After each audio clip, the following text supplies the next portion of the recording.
Hello, good morning, and welcome to the Hoopball DFS Today podcast.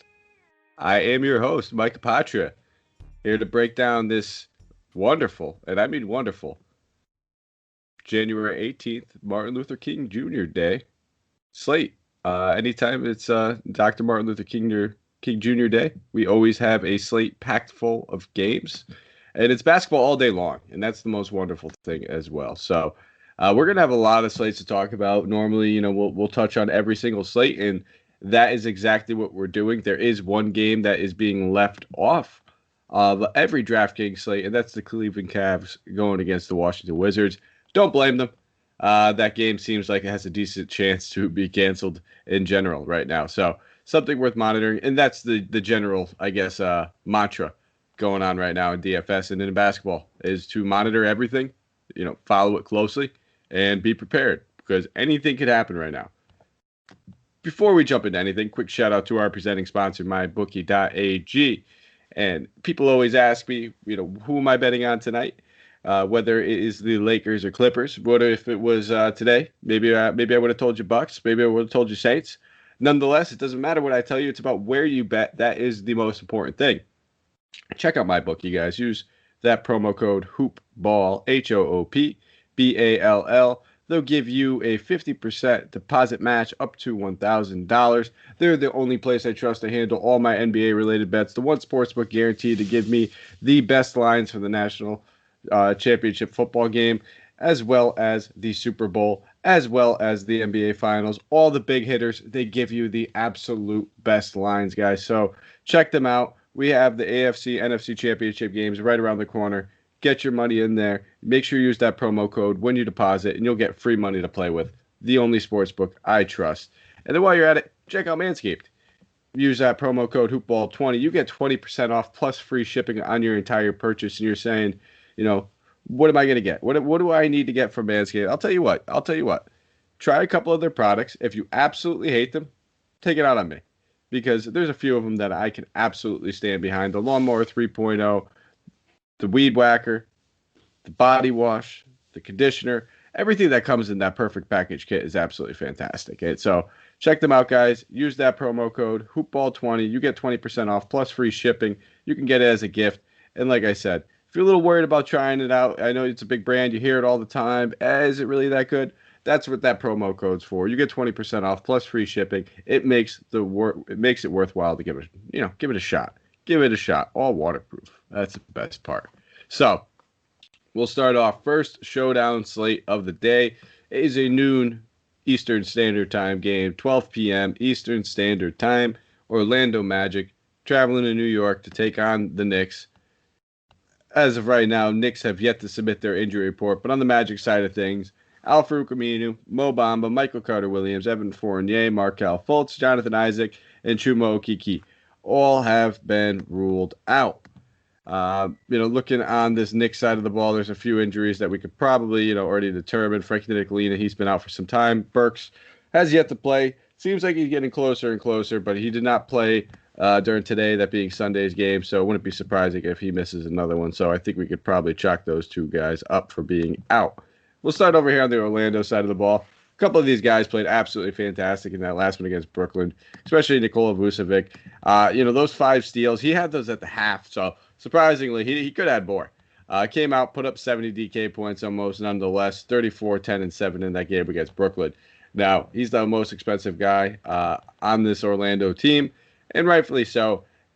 And let's be real, he's got to have one of the most safe floors and the highest upsides on the team as well. So I don't mind looking at him. I prefer to kind of go more mid-tier or save money at my captain spot in this kind of game. It allows me to maybe get Vucevic and Randall possibly if I do that. So I'll be looking at Vucevic. I'll be looking at Aaron Gordon at his price tag as well. I think that's very fair. Non-captain spot, $9K for Aaron Gordon, $10,800 for Vucevic. It's going to be tough to probably play both these guys. And then we're going to want a little bit of this guard exposure. If Michael Carter-Williams has already been ruled out, looking at a good Cole Anthony game in that last one, you don't want to necessarily chase that, but we don't mind it either. It's solid value in this. He has upside. It's not going to burn us. But if you wanted to pivot Cole Anthony, go to a guy like Terrence Ross at 7,800, I do not mind that as well. And if you're looking for kind of those GPP pivots, kind of get off the board type guys, you're looking at your Ken Birch and Dwayne Bacons. Both those guys should play some decent minutes. Birch, a great point per minute type guy, and he's been playing a significant role regardless. Played 25 minutes that last one, so game gets out of hand, he's guaranteed a little bit more run as well. Sliding over to the New York side of things. Talked about it. Julius Randle, highest priced guy on this side of the ball, 10-4. And he's just romping and rolling at this point. It's tough to argue against Randle with a floor of about 45 every single night. The price tag's kind of getting up there. It is a showdown slate, though, so we are looking for those raw points. And between him and Vucevic, those two guys have the highest raw points. So we're going to try to get both those guys in there. That's the goal. I'm going to fade Barrett. I know a lot of people might chase that after that big performance that he had today. I'll let somebody else chase that. I already said I want to try to get Randall. I want to try to get Vucevic, so I'm not going to be able to get Barrett and some of these other high-priced guys as well. Mitchell Robinson is going to be in a tough spot. 7,200 is a fair price tag if you want to take a look at him.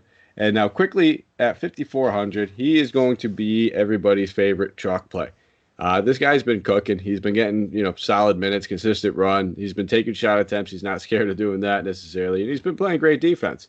I love this guy. I think he's going to be starting over Elfrid Payton sooner rather than later. He's going to put that whole Tom Thibodeau doesn't play rookies thing to bed, and we'll be getting to see some pretty good games. But nonetheless, it's hard to argue against him. If you wanted to fade him due to the ownership, that makes sense. We're talking about a showdown slate. You kind of have to go against the grain in some spots, so I don't mind it. And if you're going against the grain, there's plenty of guys to do it with on the Knicks. Between Rivers, Bullock, Knox, even if you want to look at Toppin, who played significant minutes today, 17 minutes after basically being phased out of the rotation almost back on in that first Brooklyn game.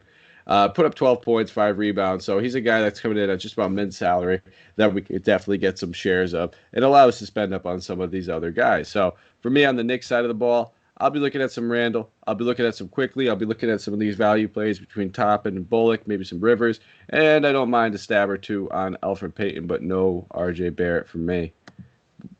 If you happen to land on him, you got the extra money, I don't mind it, but I'm not going out of my way to play him. We'll keep it moving to the next slate. It's not even the next game, to the next slate. So this is where it breaks off. We have an early slate. 3 games, starts at 2:30 p.m. Eastern Standard Time. Minnesota Timberwolves traveling to Atlanta, take on the Hawks. This is another game we have to keep a close eye on. Timberwolves, one team that have been struggling to have enough guys to play. But we'll start with the injury report on the Hawks side. Bogdan Bogdanovic, Chris Dunn, both ruled out. Cam Reddish is questionable. Danilo Gallinari, doubtful. For the Timberwolves, Juancho Hernan-Gomez, Ricky Rubio, Karl-Anthony Towns, all ruled out. Josh Okogie, probable. And just, shout out and, prayers to Karl-Anthony Towns. This guy's just been through so much. Just a testament for, to how strong this young man actually is. It's just for his entire family to be suffering through this wrist injury, now himself going through it. It can't be easy. So, hopefully he's back on the court sooner rather than later. Outside, this is one of those things bigger than basketball. So, wish nothing but the best for Karl-Anthony Towns and his family. Nonetheless, we'll start off with this Minnesota side of things. And, let's look at this game as far as the game total, so we actually do have one for it. 235.5. Atlanta being favored by 7 points in this one, so it's going to be one of the higher game totals on this early slate. It's going to be one of the games that we're going to want to get some of the value in. D'Angelo Russell priced up at 8,600. That price boost is with Karl-Anthony Towns now off the floor. Should be looking at about 35 to a 40-point floor night in and night out. It's a great matchup going against the Hawks. We know that Trae Young doesn't play great defense, so I don't mind looking at some D'Angelo Russell whatsoever. I think he's actually going to be pretty popular in this spot, so don't mind him. Not necessarily going to be my favorite play because I do like some Beasley as well. Just kind of spend down a little bit. Should continue to see close to 20 shot attempts, and if he's taking that kind of usage, I'll take it. Push comes to shove, doesn't surprise me if he outscores D'Angelo Russell. So I think both these guys absolutely fantastic plays, but I do prefer Beasley over Russell just on a point per dollar standpoint, not an actual skill standpoint. Looking at Naz Reid, should slot back into that starting center role like he was. with that, because Hernan Gomez is also out, keep that in mind. With that being said, he's a guy that struggles to stay out of foul trouble. He'll find himself in it pretty quickly. He'll get checked out probably about 5-6 minutes into the game. And when that happens, that's what we're going to have to keep an eye on. Who comes in? Because Jared Vanderbilt has been playing absolutely phenomenal for Minnesota all season. Pretty much the best backup big outside of Karl Anthony Towns. Great point per minute guy. So if for some reason we see him draw that start, whether it's at power forward or center, because the Hawks do play big. They run Collins. They run Capella. So we might see something along the lines of a Naz Reid Vanderbilt, or maybe it's even Naz Reid at Davis. Maybe Layman finds his way back in the lineup, and at that point, I'm not touching Layman. I don't care if he's minimum salary. I'd rather get hit by a bus. Just not doing it. But Vanderbilt is definitely somebody I have my eye on at 4,300. Same thing goes for Naz Reid. And I don't mind. I would prefer Ed Davis over Jake Layman if I had to choose between one of those dumpster dives. So my favorite plays, Beasley, these front court guys, and that is it. Sliding over to the Atlanta side of things, Trae Young finally starting to get things together in that last one. Didn't do great from the floor, but he just wasn't shy. Took 23 shot attempts, put up 50 DK points, 26 points, 11 assists, 7 rebounds, 9,400. Hard not to like him on this slate. Probably the one guy outside of, if you're looking at, Damian Lillard in that last game that you're going to spend up on, in my opinion. And when it comes down to, Trae or Lillard, I think they're both fantastic options. You can't really go wrong with either. Dame, especially with Nurkic going down, now with CJ going down, it's going to be Dame time. Nonetheless, that may have a little bit of a pivot off of Trae Young, and you get the guy in the higher game total game. So I do like Trae Young in this matchup. Probably won't be playing too much John Collins, but if you can't afford Young and you're looking for somebody to put it up on offense, I don't mind him. But the guy I'd prefer over Collins would be Clint Capella. Finally getting his minutes back up there. Played 37 in that game against Portland. Now, here's the thing.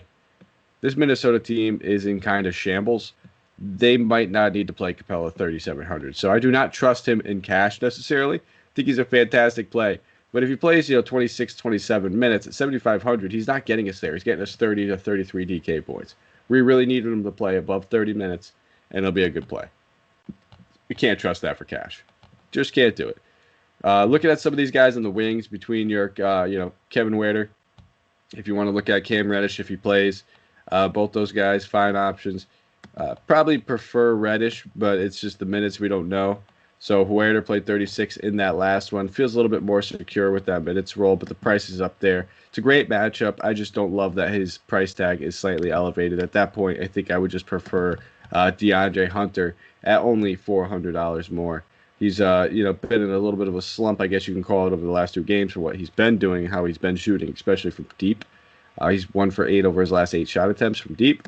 On the season, he's been lights out, though. This guy's really stepped up this season and has been performing great. So keep your eye on Rajon Rondo, too, down there at 3,100. Just a great point per minute guy. Not a guy that I'm really going to go clamoring about and say you got to play or anything like that, but worth keeping an eye on. On to the next game, Detroit versus Miami. As far as injuries go, for Detroit, Killian Hayes ruled out. Frank Jackson probable on the Miami side of things. Avery Bradley out. Jimmy Butler out. Myers Leonard out. Tyler Hero questionable. Gabe Vincent probable. As of right now, this game is not coming in with any sort of game total or spread, so we're going to have to wait and see on this. But looking at this Detroit side of things, it's tough not to love Jeremy Grant with how consistent and great this dude has been all season long. He has been a surprise. The price tag keeps going up, but I can't sit here and tell you, don't look at him, don't play him. He's getting it done in so many different ways, defensively, offensively, chipping in with rebounds and assists. I love his game. The usage isn't going anywhere. If anything, this guy's going to probably start taking more than 20 shot attempts per game. And, even if he stops hitting them at such a great clip, who cares? It's DFS. We'll take it. So, I'm not saying he's a bang, lock-in play. He merits fade at that price tag, and not even necessarily fade, but, don't go overweight on him. But it's hard to ignore him at this price tag and with how well he's been playing. Should be something priced higher, like 8,800 at this point. But Blake Griffin, 6,600. Not a guy that I'm overall, intrigued by or really interested in. It's a fine matchup. He's going to keep doing the assists. He's going to keep having them. That gives him that nice steady floor. But at 6,600, I think I'll take a pass. I think there's other guys. He just hasn't started making any of my initial builds off the rip. And then we're going to look at this guard position between Derrick Rose, DeLon Wright. Derrick Rose seems like he's going to continue to have his minutes monitored and limited. He shot 8 of 12 in that last one, so don't be chasing that game. And then if you want to take a look at DeLon Wright, I really don't mind him. He's really kind of grabbed this point guard position by the helm and trying to play more of a traditional point guard. Well, for the most time in his career, he's been asked to come off the bench and be like a scoring tweener type guard. But about 10 assists in that last one, 7 the game prior. We're starting to see him slowly come along. He's not shooting great from the field. If he, shoots anything better than what he did, 4 of 17 over those 2 games, we're looking at some bigger games here. And in those games, 30 to 28 DQ points. So at 5,400, generally don't love point guards going against Miami. Don't mind him that much in this matchup. And then maybe Josh Jackson on the random GPP flyer in hopes that they start to give this guy some solid routine minutes as he's getting shot attempts again. But you can't really rely on that. Sliding over to the other side of the ball, Bam Adebayo, 8,800. It's a 3-game slate, so I don't mind it. I'm not going to sit here and love it either. If you want to spend up at center, this is probably the guy you're going to be doing it with. But we talked about some of that value that we'll have in Minnesota when that's available. And then we'll talk about some of the value that we're going to have in Portland and some guys that are a guy over there that's probably going to be routine chalk. So I'm expecting him to probably come in a little bit of a lower ownership. He should have a ton of usage, especially with no Butler in there, possibly no Hero dealing with that neck injury that he's had, neck soreness, whatever it may be. So if Hero's out, I feel a lot more confident in the play. But nonetheless, it's a great matchup. I just don't love that price tag. I want him to be more like 84, 83, and I'd feel a little bit better. Goran Dragic at 61. He's a guy that I definitely could co-sign and get a board on. Only put up 29 DK points in that last one, but he did it with a double-double, 12 points, 10 assists on 36% shooting. It's a great matchup for him. 6,100 is a little too cheap. Ton of usage, especially if Tyler Hero's out. I would expect at least 15, 14 shot attempts from him and a big game. So Goran Dragic would be one of my favorite plays on this early slate at 6,100, especially if Tyler Hero is out. I'd be smacking him all over the place. Kelly Olynyk at 58. Not a bad play. Starting to see the minutes come down a little bit in that last one against Detroit, but the game got out of hand as well. So I don't mind going back to the well in this one if you want. Looking for a nice bounce back game. Maybe the ownership gets drove down a little bit just because people are game log watching, but not necessarily a primary play of mine. And I don't think I'll be playing any Duncan Robinson at 5,900. I'll pass over there. So for me, it's mostly going to be a little bit of Bam, a ton of Goran Dragic, a little bit of a bounce back from some Kelly O. And that's probably about it. Kendrick Nunn is another guy that if you need the value, he played 27 minutes in that last one. Only put up 12 DK points, so he's not a great point per minute guy. He had 5 turnovers. He struggled mightily. The game got out of hand. Is that why he played extra minutes? We really don't know. So just be careful if you're chasing those minutes. Not all minutes are created equally kind of thing. If you wanted to feel a little bit more secure, with the guy down at that price tag, I think we talked about a few of them earlier, especially if my boy Vanderbilt gets that call. Give him that starting job. Give it to him. Next game. San Antonio Spurs traveling to Portland. Take on the Trailblazers. As I said before, Trailblazers dealing with some injuries. Zach Collins, CJ McCollum, Yusuf Nurkic all ruled out. CJ Ellaby is questionable. CJ McCollum dealing with that foot sprain in the last one. He has no timetable to return at the moment. And on the Spurs side of things, Keltabate Diop, Drew Eubanks, Lucas Simonik, and Quindary Weatherspoon all ruled out. Spurs look like they're pretty much good to go, while Portland has some ground to make up with some of their top dogs missing out here. So DeMar DeRozan coming in at 8,900. Listen, Portland's defense has been dreadful this season, so this is a fantastic matchup. There's 2 backcourts I've been targeting off the wall. It has been Portland's, it has been Chicago's, and you can't stop losing money if you do that. But this price tag's up there. It's really going to come down to, I guess, your position build and your how your lineup really looks, because push comes to shove, Bam or DeRozan. I like both these guys. I think they both are very, very similar type players. It just comes down to where do you want to spend up, at center or at small forward / power forward. So look at your build, really make that decision, and go from there. Murray at 8,100. I am a big DeJounte Murray guy. I'd probably get more shares of him than I need to. At this price tag, I'll probably take a pass. Just too much room for him to kind of bottom out at that $8,100 price. We're basically looking at anywhere between 30 and 40 points any given night. He does have that 50 to 55 point upside, but we see it fewer are far in between. Last time we saw it was back in the ninth against Minnesota. It's a great matchup. Like I said, wouldn't shock me, but maybe more of a GPP play. Not somebody I could trust in cash at that price tag. If I keep going down, Keldon Johnson, the theme's going to continue with these Spurs. I just think they're all a little bit overpriced. I'm not paying $7K for Keldon Johnson when I talked about some of those other guys in previous games. And LaMarcus Aldridge at 6,400 until he can get his act together. It's kind of hard to trust him. It makes sense for a great bounce back spot after the two previous games. They looked absolutely dreadful. And it is against its former team in Portland. So there's all the narrative and the reasoning and, to go there. It's just, could we trust him in cash? And I want to say yes. I don't think he's just in the doghouse. He's washed. He's done, and none of that. I think he's going to play. I think this is a very winnable game, especially for San Antonio, and I would expect them to. I mean, right now this game, it's coming in at a 223 game total. Portland's only being favored by 1. This very well could be a nice little bounce back spot for the Marcus Aldridge. So I'm not going to sit here and say plug him into your cash. I could trust him all that much. But I definitely have some interest in him, and he's probably my favorite Spur play at the moment. Not playing Lonnie Walker either at 55. Just very scoring reliant. Doesn't really do much outside of that. Doesn't have the ceiling I love for that price tag in GPPs. Maybe a little bit in cash. And then the last guy, outside of LaMarcus Aldridge, I don't mind some Jakob Poeltl. This guy played 30 minutes, the most amount of minutes he's played all season. And that last one came out, put up a big double-double. He's great defensively. He'll always chip in some blocks and steals. So this is a fantastic matchup for him, especially if he's going to be going against Cantor. So 3,900, he'll probably be a very, very chalky center play. Looking on the other side of the ball, Portland, Damian Lillard coming in as the highest priced guy on this team, 9,900. When it comes down to it, Trae Young, Dame Lillard, I think everybody will go to Dame Dollar. I don't blame them. I do not blame them one bit. It's Damian Lillard with a boatload of usage now with no CJ McCollum. He's going to have to take 25 shot attempts, 23 shot attempts minimum in this one. So 9,900, if you can get both, I think we have enough value. I think we have plenty of value. If you wanted to sit there and get Trae Young, Bam Adebayo, and Dame Lillard, I think you can easily do that. There's no doubt about it because we're going to get to some of these value plays. We talked about Jakob Poeltl. We talked about some of those Minnesota guys.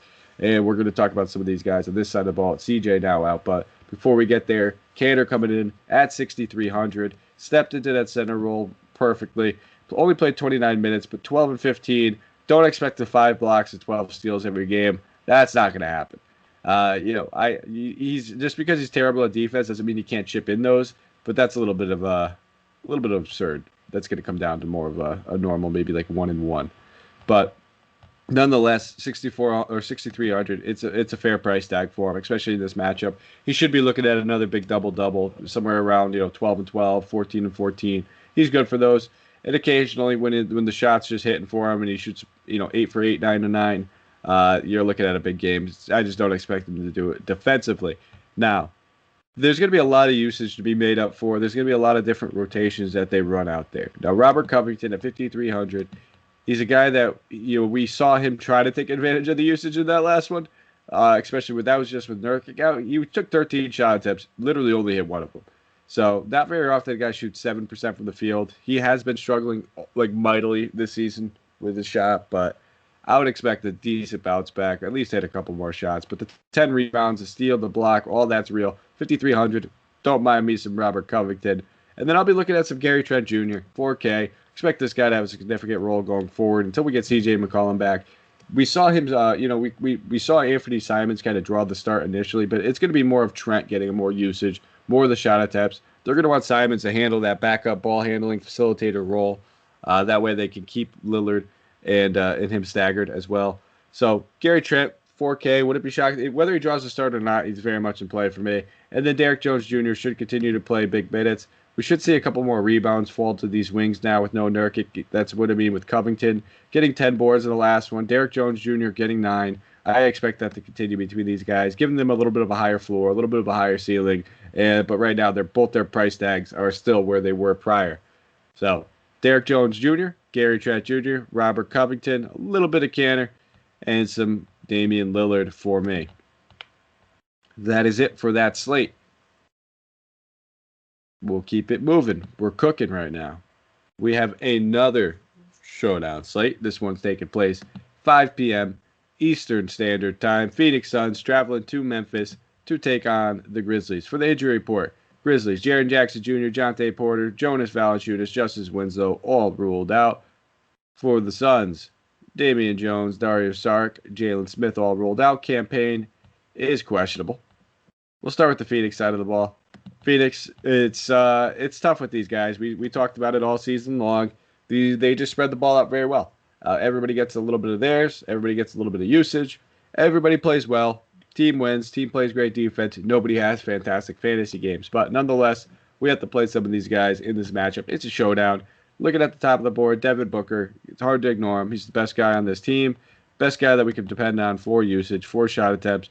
Only problem with Devin Booker is he just doesn't chip out in much as far as rebounds and assists with Chris Paul now. So don't expect a whole lot of a ceiling, but he definitely makes sense of a spot, maybe outside your captain, in your utility spot over there. Don't mind looking at a Chris Paul or DeAndre, and I don't think I'd play more than two of these guys, though.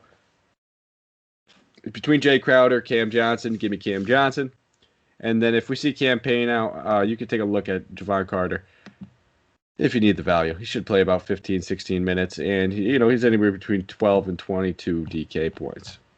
On the Memphis side of the ball, John Morant is back in that starting lineup. He's 8,400. He played 30 minutes in that last one, back to his old self. Struggled a little bit, but it's a tough game. It's hard not to fire up John Morant, especially with no Jonas Valanciunas. He should lead the team in usage and just smash. Looking at that front court, though, Brandon Clark, I'd expect a bigger role from him. He was already starting at power forward. Should continue to play about 30 to 35 minutes now. I would expect a few more minutes now with Jonas out. He's going to be chalky. It's hard to ignore it, though. I don't mind going double big when I'm looking at the Memphis Grizzlies team. And, if you want to look at John Morant, hey, listen, Dylan Brooks, I didn't touch on him. I think he's bad. I can't stand him. He's like a Harrison Barnes for me. I never played Dylan Brooks. If you want to play him, I'm not going to knock you for it. He's going to have some usage. It's not a terrible thing. I just won't do it. But I don't mind Brandon Clark. And then, one guy to definitely keep our eye on now that, we don't have Jonas Valanciunas, it's going to be Xavier Tillman, especially with this game being the potential of Phoenix kind of just, being the way better defensive team. It's only a 3-point spread, Memphis with a 223.5 game total. But Memphis being a little hobbled, even when they get Ja back, they lose Jonas. Phoenix, probably a much better basketball team. So, nonetheless, he played 28 minutes in that last game, put up 31 DK points. He has at least 20 plus over the past 4 games, or 3 out of the past 4 games. I'm sorry, 18 in one of those. But I'm expecting a bigger role from this kid. I'm expecting bigger minutes. I definitely want some shares of him on the showdown slate. He makes perfect sense, especially if you want to lock him into a captain spot and then just load up on the studs. Get some John Morant, get 2 of those Phoenix guys, and then get some of these ancillary pieces, whether it's a Brandon Clark or somebody else. D'Anthony Melton's going to be hard to trust now that we have, John Morant back in this lineup. I want to see him get more minutes. I don't think the Grizzlies do, so we're going to have to wait and see how that. And that is it for me. I'll keep it moving now. We have 1 slate left, 4 games. It's, I guess, the main slate of the night takes place 7:30 Eastern Standard Time. Milwaukee Bucks traveling to Brooklyn to take on the Nets. Looking at this game as far as injuries, Nick Claxton, Spencer Dinwiddie out, Kyrie Irving questionable health and safety protocols. We're waiting to hear on that. And then for this Bucks team, looks like they are just good to go. Nothing to worry about over here. This is going to be a good one. I love targeting Giannis Antetokounmpo in these matchups. I'm going to be all over Giannis. It's going to probably be my highest owned player on the slate. It's hard to argue it. 10-4, I think he's underpriced. I think the matchup's fantastic. When they just basically shipped off 80% of their defense being Jared Allen, it's tough not to like every team that's just going to walk into this game where this team's going to just be loaded with turnovers. They're going to push the pace. They're going to want to win. This is going to be a game that a lot of people are going to target, and rightfully so. It's hard to argue it. There's no game total yet released. There's no spread. I'm sorry. I lied. 240 game total. I was going to say I expect it to be at least 235. 240 game total. Milwaukee favored by 2.5. So don't be afraid to load up on some of these guys. It's the first game of the night, but who cares? Giannis, favorite play. Lock him in. If you want to spend up on somebody, I prefer him over Doncic. Nonetheless, it's Doncic. So, but I'll be probably playing him at like an 80-20% share. Middleton very much in play as well for everything I just said about Giannis being a good matchup. If you're not playing Giannis, I still want some shares of either Middleton or Holiday. I prefer Middleton over Holiday at only $800 more. Kind of the way I feel about that. Dante DiVincenzo, 5,400. It's just a fair price tag for a guy that returns that pretty much on a nightly basis. Won't have too much shares of him, but wouldn't hate him if you wanted to play him. It's really just going to be Giannis and Middleton for me on this Bucks side of the ball.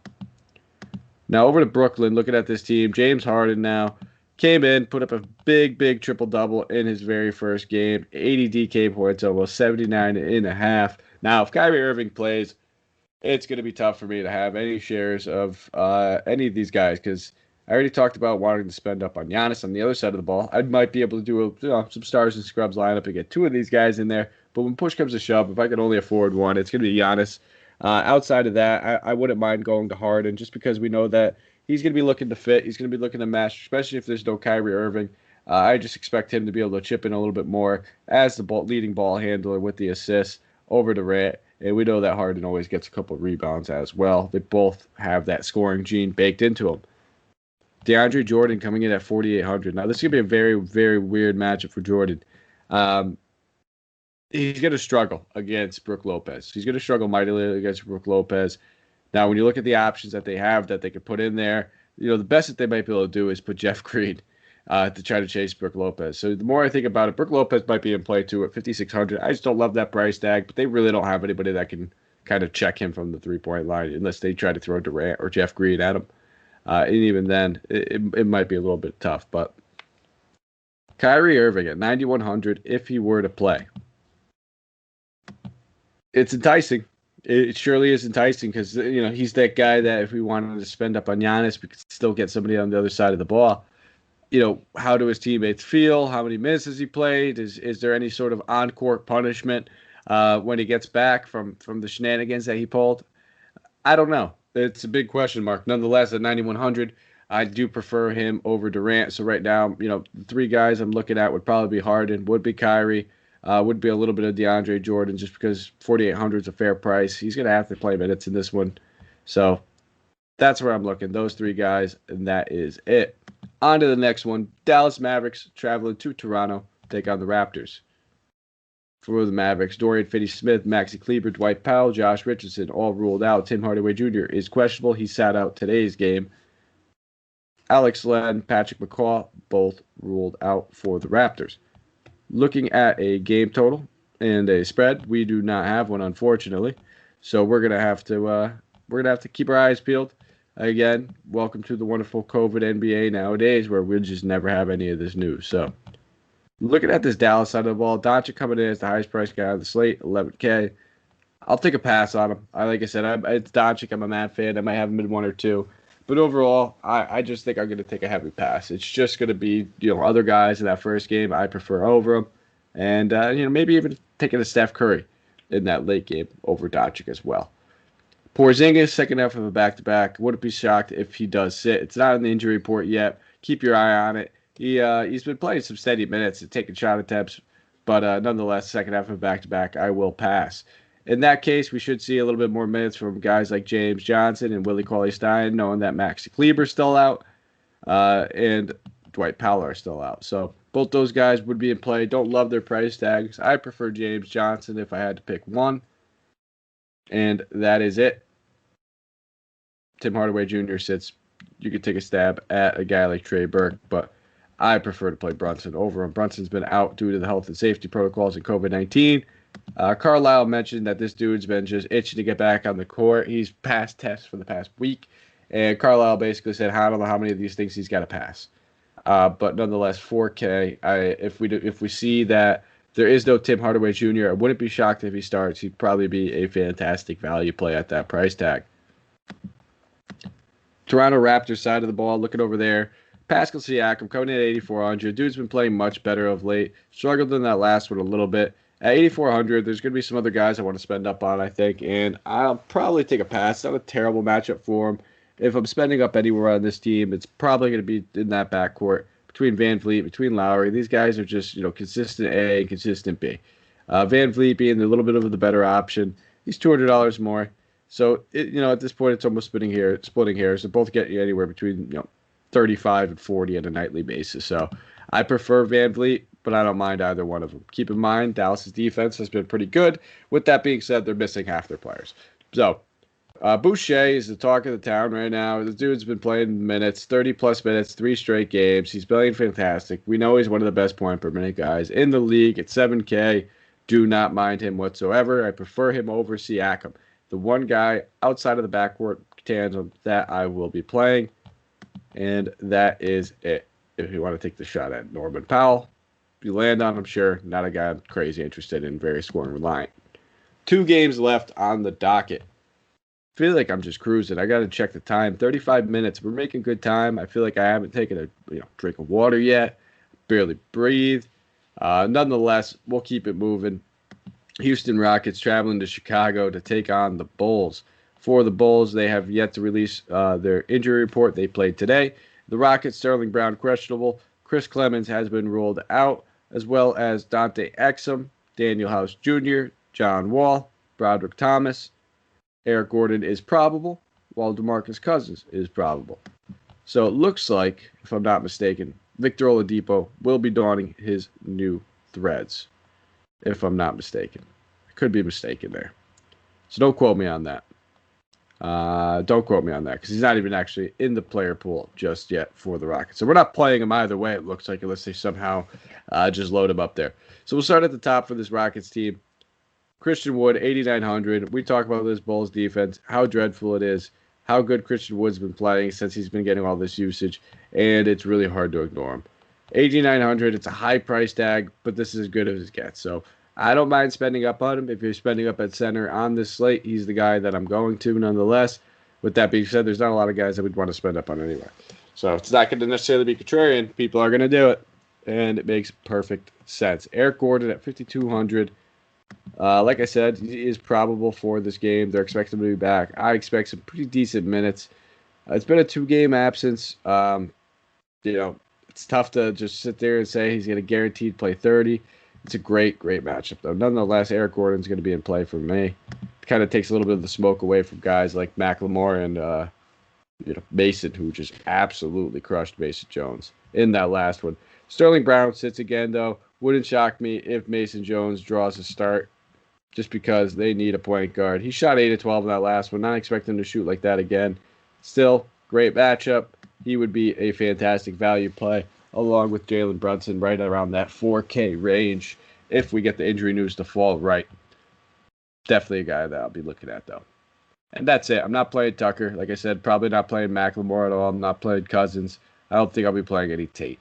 It's really just going to be a little bit of Mason Jones if we hear that there's no Sterling Brown or Oladipo. A little bit of Christian Wood. And that is probably it. On the Chicago side of things, now Kobe White struggled mightily. Did not score a single point from the floor in today's game. It's a great bounce back spot for him at 7,600. Zach Levine coming in at 9,500. I just struggled paying that price tag for Zach Levine. I get it. He pays it off more often than not. He didn't today against Dallas. Only shot 1 of 8. The 8 shot attempts are a little bit low. Expect a decent bounce back game for both these guys in the backcourt. Just don't see myself getting to Zach Levine at 9,500 all that much. Just seems like it's a tough pill to swallow. Marketing coming off of a big game, double-double, 29 points, 10 rebounds, put up 47.5 DK points. He's going to be getting a mouthful of P.J. Tucker in this one, so I'll probably take a hard pass on that, even though he'll have the size. P.J. Tucker's a junkyard rat dog, and I don't know why I said junkyard dog, and he is a beast. So I'm not touching that matchup. I think that we can find better ones out there. Don't know why. Garrett Temple won me some money today. Got 4 teeth out of a nice large field GPP. Could have done a little bit better if it wasn't for little James Johnson out there, but don't go chasing that game. He shot 9 of 15 in that last one. Played 29 minutes. Now, if he's going to continue to play 29 minutes, that's something that we could chase at 4,500. Sure. The minutes are a little bit of a questionable thing right there. I'm not fully trusting him. Not going to completely cross him out of my player pool yet, but I do not trust him entirely. So for me, again, sounds cliche. Just guys in the backcourt, not touching the front court. Don't love the price tags of anyone outside of Garrett Temple when we go down. Final game of the night. Golden State Warriors traveling to the Los Angeles Lakers. Hanging out in LA for a little bit. Looking at the Warriors, Marquise Chris, Klay Thompson, Alan Samaliak, all ruled out for the Lakers. Kostas Antetokounmpo ruled out with Jared Dudley. And then we have Kentavious Caldwell-Pope, Anthony Davis, Wesley Matthews probable, while LeBron James, with his mysterious ankle injury, is being considered questionable. This game coming in at 225.5 game total. Lakers favored by 10 points. So, we got some good things to talk about this one. This is going to be a pretty large spread, but it's one that we wouldn't be shocked if it stays close because they have a guy named Steph Curry. So, with this spread, we do one of two things. We game script accordingly. If you think this game stays close, you play Steph Curry, he's going to be 95% of the reason why it does.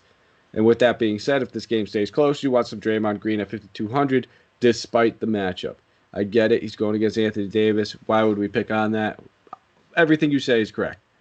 But we're not trying to play Draymond to get buckets. We know he's not scoring anything. If he scores, it's a bonus. The assists, the rebounds. If this game stays close, both these guys should be chipping in a ton of ancillary stats. So I think both those guys are in play for that game script. Now, if you're trying to, avoid that game script, obviously, Kent Bazemore, Damian Lee, maybe these guys make a little bit more sense to get a few extra minutes if this game gets out of hand. And I don't think I'm playing Oubre or Wiggins in this matchup. It's going to be a tough one for them both. On the Lakers side of the ball, between James, I prefer Davis at 9,300, just much cheaper. Right around that Kyrie Irving price tag range where we could get a stud and we could get him and still feel great about the rest of our lineups. Nonetheless, we have plenty of value, so you could still get James if you wanted. Just for the slim discount, I prefer Davis. So, and that's probably it for me. I mean, I always have to say, if we see James sit, obvious boost for guys like Kuzma and Schroeder, more usage, more minutes for both of them. And then if you want to maybe take a deep shot, on a guy like Marc Gasol at 4,100, maybe. Don't trust it entirely though. Not my favorite play. Really, just gonna be the top dogs here. Actually, you know what? Now that I'm thinking about it, I like Schroeder. I think Schroeder's a good Schroeder. This seems like a light up spot for Schroeder. Again, stays close. We want to see him play and get those shot attempts. 14, 15 shot attempts would be ideal. It's not a guy that necessarily gets ample run when the game gets out of hand. He's not young anymore. He is still fairly young, but it's not his first or second year in the league where it's like, let's get him some garbage time minutes. He's an ample member of this rotation. Sixth man. So, that is it. That is it for me. That is all the games. That is all the slates. I think that was 4 slates, about 9 or 10 games total. It gets a little confusing when you have to go through a bunch of different slates like that, a bunch of different tabs, a lot of tabs open. Nonetheless, guys, I appreciate everybody for listening. Thank you for putting up with me for 40-plus minutes at this point. If you have a quick moment and you'd like to, give me a follow on Twitter, at Mike Apotria, MikeApotria. You can hit me up on there. Get any of your questions answered. Follow me. I'm always just kind of trying to tweet stuff around lock, whether it's breaking information from beat reporters, or whatever it may be, to try to give a little hand out there to my fellow DFSers. And then give us a thumbs up, a rate and review, subscribe, hit the notification, whatever you have to do. It means the world to us. You can find us Apple Podcasts, Stitcher, Spotify, iHeartRadio, YouTube, all over the place. We really do appreciate, guys, those subscribers and everything. It means a lot to us. And if you're wondering how you can get some more information, how you get some more access, well, you can only do that if you have the Fantasy Pass or the DFS Pass. If you do not want to get the whole bundle, which I recommend, the whole kit and caboodle comes with all the year-long fantasy goodness, as well as some wager information, as well as our DFS stuff over here too. We have the Discord, we have articles, we have a lot of stuff. We're growing day by day, night by night. And with that being said, we are looking for some new contributors and some helping hands over here for the DFS Today podcast. Whether it's on the podcasting side of things, the writing side of things, the media side of things, graphic design, video, whatever it may be, we're looking for a little bit of everything. We're looking for people that want to just grow with our team, be a part of something that's great over here, have some fun talking hoops, share some laughs, and just, have some fun while doing it. We have a great thing going on over here, a great team. Love working with the people that I do. Everybody over here has some dedication, has some work ethic. They grind, and they're a different breed, and that is something you do not see every day.